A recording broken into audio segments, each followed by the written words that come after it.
Hi there, Aquarius. Thank you for joining me for your weekly forecast for week commencing the 5th of May.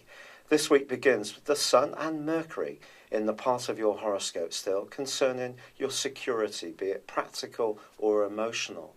But Mercury is about to say au revoir and moves on Wednesday into a much brighter, sparklier part of your situation. And you could find yourself coming out of your shell a little bit. And Venus is also in an area which is going to help you to articulate yourself with particular charm and effectiveness. But Tuesday does see a quarter moon, suggesting either you or someone around you may be a little bit oversensitive when it comes to an interaction between you.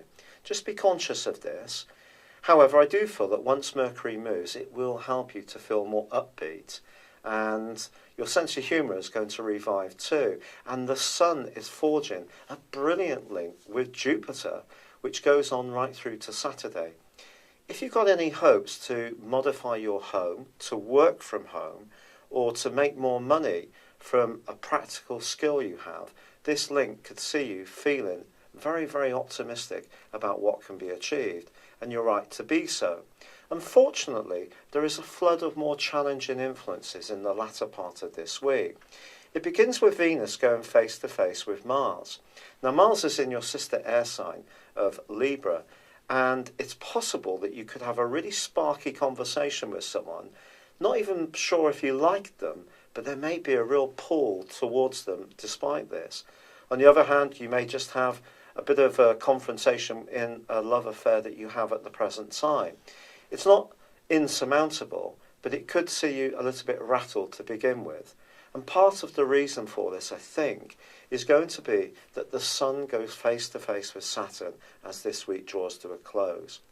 And if it's work pressures that are interfering with the amount of time that you've got for a relationship, then you perhaps do need to look at ways in which you can realign your responsibilities and obligations. But of course, that's easy to say. Sometimes we have very little choice, it seems, but to do that overtime or please the boss. But I do feel you should be mindful of your work-life balance as this week draws to a close, because if you're not, an ambition you have could actually be diluted simply because you're stretching yourself way too thinly across too many areas. And finally, Mercury also clashes with Neptune as the week closes too. Mercury is going to be an area which is very bright and gregarious, but in this angle with Neptune, it suggests that when it comes to love and also friendships, you should keep money and the two completely apart. I do feel being a bit more hard-headed about those areas makes sense. And it will get much clearer next week. And of course, Mercury will start to get a toehold in Gemini, which can only be good for you in terms of making you feel much more outward going. It's been a real pleasure being with you. Thank you for joining me. Good luck and goodbye for now.